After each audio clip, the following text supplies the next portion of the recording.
फिलहाल तो आर्सेनल की lead at the top of the table सिर्फ 2 पॉइंट की है, लेकिन आर्सेनल का 1 गेम इन हैंड जिसकी बहुत चर्चा थी वो इस मिड वीक होने वाला है एवर्टन के साथ। वही एवर्टन जो 2 हफ्ता पहले अपने घर में गुडसन पार्क में आर्सेनल को हराया था। शॉन डाइच का पहला गेम था, लेकिन मुझे लग रहा है इस बार आर्सेनल एमिरेट्स में घर में एवर्टन से अपना हिसाब बराबर कर लेगा। That's what I think.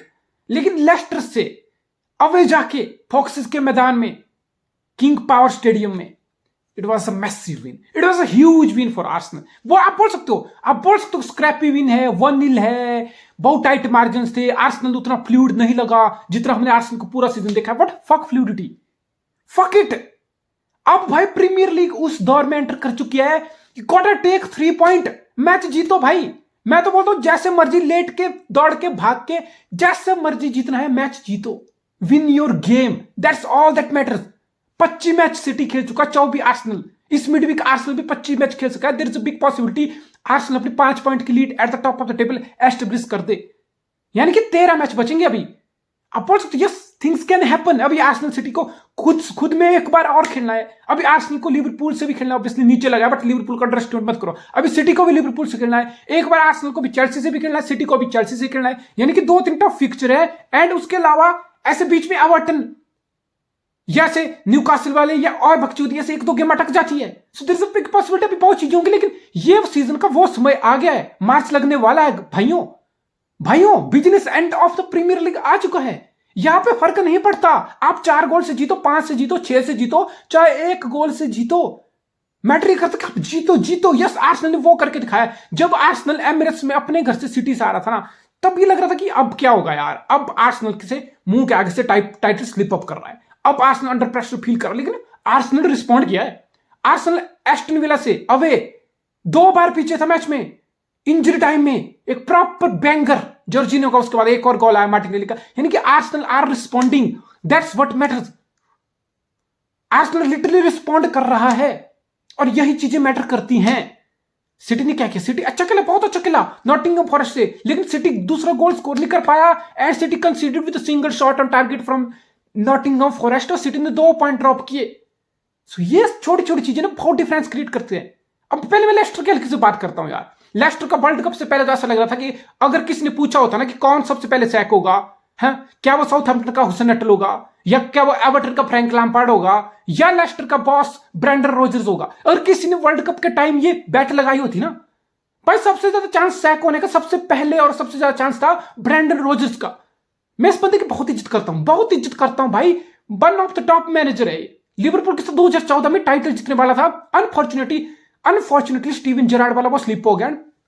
Shit happens भाई, फुटबॉल है, शिट हैपेंस। जैसे जिंदगी में शिट हैपन होती है वैसे फुटबॉल में भी होती है। लेकिन ब्रेंडन रोजर्स बहुत अच्छा मैनेजर है और वर्ल्ड कप के बाद जो लेस्टर, ऑफ कोर्स लेस्टर की टीम डिजर्व नहीं करती थी, जैसे उनके प्लेयर हैं, जैसे इतनी क्वालिटी उनके पास है कि वो रेलेगेशन बैटल फाइट करना डिजर्व नहीं करते थे, बट दैट्स फुटबॉल, वो थे बैटल में। लेकिन 2 महीने वर्ल्ड कप के बाद, जनवरी फरवरी, अब जाके लेस्टर आर कंफर्टेबली रेलेगेशन से ऊपर निकल चुका है। बट इस गेम को देख के ऐसा लग रहा था, बिकॉज आर्सेनल की रहती है हाई लाइन, आर्सेनल करता है आपको प्रेस, देयर वाज ओकेजन्स। अब मैं ये नहीं बोल रहा कि पोजेशन किसके पास है, ऑब्वियसली ये गेम पोजेशन वाइज आर्सेनल को ही डोमिनेट करनी थी, लेकिन देयर वर मोमेंट, अगर आप लेस्टर हो फिर आपको पता है कि आप आर्सेनल जैसी top of the table league topper के साथ खेल रहे हो, आपके गोल कैसे आएंगे, आप कैसे थ्रेट क्रिएट कर पाओगे। आपको ट्रांजिशन पे हिट करना था आर्सेनल को, आपको अपने हाथ से जैसे ही आप बॉल रिट्रीव कर रहे थे, रिकवर कर रहे थे, आपको वो क्विकली मूव करनी थी। आपको चाहे वो लॉन्ग बॉल वाली स्ट्रेटजी थी, चाहे वो आपकी डायरेक्ट पासिंग अप्रोच थी, डायरेक्ट अप्रोच थी, वो आपको करनी थी, वो आप नहीं कर पाए। इनाचो को आप नहीं ढूंढ पाए काउंटर पे, पेटसन डाका आया बाद में, वार्डी आया, आप नहीं प्ले कर पाए उनको काउंटर पे, हार्वी बार्न्स आप उनको प्ले कर नहीं कर पाए काउंटर पे। यानी कि लेस्टर के पास चांसेस थे। देखो काउंटर, इसलिए मैं बोलता हूं काउंटर अटैक करने कला होती है, it's an art, it's an fucking art. नहीं आता यार, बहुत सारी टीम्स को नहीं आता। लेस्टर अगर कल डायरेक्ट अप्रोच से अच्छी पासिंग करके अपने प्लेयर को ढूंढ पाता, जो अप फ्रंट प्लेयर थे उनको प्ले ऑन कर पाता, देयर वाज ओकेजन जहां पे आर्सेनल ओपन अप हो रहा था, लेस्टर लिटरली कुछ फायदा इस गेम से उठा सकता था। फाइनल थर्ड में वो पास ही नहीं आ रहा, लॉन्ग बॉल मार रहे हैं तो उसमें वो एक्यूरेसी नहीं आ रही, बॉक्स में क्रॉस डाल रहे हैं तो कुछ भी क्रॉस जा रहा है, कहीं लेस्टर के प्लेयर को वो ढूंढ नहीं पा रहा। यानी कि आप काउंटर पे ट्रांजिशन पे आर्सेनल को हिट कर सकते थे, लेस्टर ये चीज नहीं कर पाया। और लिटरली पूरे मैच में लिटरली 0.002 XG थी, यानी कि इतना चांस था लेस्टर का गोल करने, 0, literally nothing. Leicester literally deserve nothing out of this game. और आर्सेनल नहीं था अपने फ्लूइड बेस्ट पे। जस्ट मैं बोल, इट डजंट मैटर यार। Arsenal, Zinchenko once again, Zinchenko इस बार इनसाइड खेला, not for the first time, he played as inverted full back. और जब जिनचेंको जैसा प्लेयर इनसाइड में खेलता है, बिकॉज उसकी फीट पे बहुत एबिलिटी है, वो आराम से पॉकेट्स में टाइट पोजीशन में बॉल को मूव कर सकता है, प्ले को होल्ड कर सकता है मिडफील्ड में। आगे जाके अगर स्पेसिस कम है या आगे जाके बहुत ज्यादा क्राउड है तो बैक पास रिसीव कर सकता है, साइड पास दे सकता है, फॉरवर्ड पास प्ले कर सकता है, ठीक है। अपने राइट पे स्विच ऑफ प्ले करके साका को प्ले ऑन कर सकता है। At the same time midfield से लेफ्ट ऑफ द अपनी साइड देख के स्विच ऑफ प्ले कर सकता है, बाइडर मार्टिनेली को ढूंढ सकता है। यानी कि लिटरली वो बंदा मिडिल से चीजों को डिक्टेट कर रहा था अलोंग विद जॉर्जिनियो। जॉर्जिनियो एक किस्म से क्लास प्लेयर है। इस सीजन आप बोल सकते हो फॉर्म नीचे लगी, लेकिन जॉर्जिनियो के साथ जिनचेंको दोनों मिडफील्ड को होल्ड कर रहे थे। इसका मतलब सिंपली था ओडेगार्ड, जाका, इन दोनों को फ्रीडम थी। जब जिनचेंको एक फुलबैक इनसाइड खेलता है, इसका मतलब क्या है? इन्वर्टेड फुलबैक मैनेजर क्यों खिलाता है? ताकि आप मिडफील्ड में एक और नंबर पुटअप कर पाए अपने होल्डिंग मिडफील्डर के अलावा। जॉर्जिनो के अलावा आपने जिनचेंको को मिडिल में पुटअप कर दिया और मोर फ्रीडम मिली ओडेगार्ड को राइट में, मोर फ्रीडम मिली जाका को लेफ्ट में। So that's the game. फिर आप, और आर्सेनल का बिल्कुल सिंपल, बिल्कुल क्लियर प्लान है गोइंग फॉरवर्ड। आर्सेनल टीम्स को सेंट्रली ग्रिल करना चाहता है। That's why you play your full back inside. आप चाहते हो आप सेंट्रली अटैक को बिल्ड करें, ठीक है। फिर आप देखते हो सेंट्रली ओडेगार्ड और जाका हायर ऑन द पिच है। फिर आप देखते हो कि सेंट्रली अपोनेंट आपको बिल्कुल स्पेसिस डिनाई कर रहा है, लो ब्लॉक बना रहा है, सेंटर में बैठ रहा है। Then you keep your winger wider, Saka on the right, Martinelli on the left. फिर आप देख रहे हो कि सेंट्रली अब जाने में दिक्कत हो रही है, अपोनेंट सेंट्रली बैठ गया है। You make switch of play, either to the right Saka, either to the left Martinelli, और फिर वो वाइडर रहते हैं, आर्सेनल के विंगर वाइडर रहते हैं। स्विच ऑफ प्ले होता है, फिर साका को प्ले ऑन किया जाता है, साका को स्पेस मिलता है, फिर मार्टिनेली को प्ले ऑन किया जाता है, मार्टिनेली को स्पेस मिलता है, मार्टिनेली रन करता है, मार्टिनेली गोल करता है। That's Arsenal football. और बहुत फ्लूइडिटी है, बहुत शार्पनेस इस चीज में, और बहुत ज्यादा प्रेसिंग। आप प्रेसिंग देख रहे थे आर्सेनल की कद, लिटरली मतलब आर्सेनल अगर पोजीशन लूज कर रहा था ना, with in 5 second Arsenal ball को रिकवर कर रहा था, पोजीशन रिट्रीव कर रहा था। That's magnificent. इस लेवल का प्रेस मैं सिर्फ एक टीम से पिछले 5-6 साल में देखा हूं, दैट्स मैन सिटी। ब्रिलियंट यार, जो बॉल रिकवरी जितनी जल्दी काउंटर प्रेस करके आर्सेनल बॉल रिकवर कर रहा है।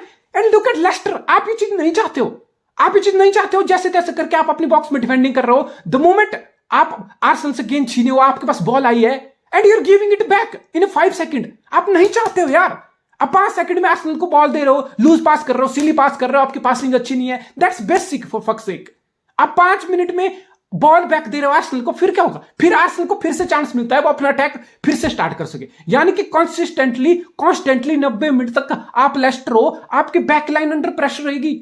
डजंट मैटर आपने मिड ब्लॉक बनाया हुआ है, डजंट मैटर आपने लो ब्लॉक बनाया हुआ है, बहुत स्पेसेस क्लोज डाउन करने की कोशिश की है, बिटवीन इन द लाइन अच्छे से मार्किंग की है, स्पेस डिनाई किया है, लेकिन आपको बॉल रखनी है तो आपको बॉल को मूव करना है। आप 5 सेकंड में literally, I know Arsenal press कर रहा है, but you have good enough player to hold on to the ball, to pass the ball to your teammates and build transition, build counter. Leicester literally 5 second में ball जीतने के बाद उसको वापस दे रहा था आर्सेनल को, एंड आर्सेनल के हाथ में बिल्कुल कमांड थी। ऐसा लग रहा था कि it's all about whether Arsenal can score 1, 2, 3, 4 और नॉट। इट वॉज़न्ट अबाउट कि लेस्टर आर्सेनल को रोका। इट वॉज लाइक कब आर्सेनल फाइनल थर्ड में क्वालिटी ढूंढेगा, कब आर्सेनल गोल करेगा। इट्स लाइक आर्सेनल के हाथ में है सारा कंट्रोल। आर्सेनल अगर फाइनल थर्ड में अच्छे पास किया तो 1 भी करेगा, 2 भी करेगा, 3 भी करेगा, 4 भी करेगा, लेस्टर उसको नहीं रोक पाएगा, बिकॉज लेस्टर के हाथ में बिल्कुल भी गेम का कंट्रोल नहीं था। और सबसे बदतर चीज, ट्रांजिशन पे लेस्टर बिल्कुल टूथलेस था। और ट्रॉसार्ड को आपने खिलाया false 9, not for the first time. Mikel Arteta Pep Guardiola के साथ काम कर चुका है, उसको पता है कि फॉल्स 9 में फोर्डन भी खेलता है, स्टर्लिंग को भी खिलाया जा सकता है, फॉल्स 9 में गुंडागोन को खिला के 20-20 गोल निकाले जा सकते हैं। तो ट्रॉसार्ड तो ब्राइटन में खेल चुका है, वो ब्राइटन में आपका ग्राहम पॉटर के अंडर फॉल्स 9 रोल खेल चुका है, और उसका वर्क रेट बहुत अमेजिंग है, उसका प्रेस बहुत अमेजिंग है, और उसके मूवमेंट्स टाइट पोजीशन में, स्मॉल पॉकेट्स में बॉल को फीट पे कैसे मूव करता है, उसके movements, sharpness. I am a big fan of Trossard यार, लिएंड्रो ट्रॉसार्ड भाई, अल्टीमेट साइनिंग, ब्रिलियंट साइनिंग। बिल्कुल फॉल्स 9 के लोन में इतनी फ्लूइडिटी से कर रहा था, वो कभी कभी बंदा ड्रॉप डीप कर रहा है, ठीक है, फिर आपका जिनचेंको या जॉर्जिनो से बॉल रिसीव कर रहा है, ड्रॉप कर रहा है डीप। इसका मतलब राइट में आपको ओडेगार्ड को स्पेस मिल रहा है बॉक्स में रन करने के लिए, लेफ्ट में साका को स्पेस मिल रहा है, जाका को स्पेस मिल रहा है बॉक्स को अटैक करने का।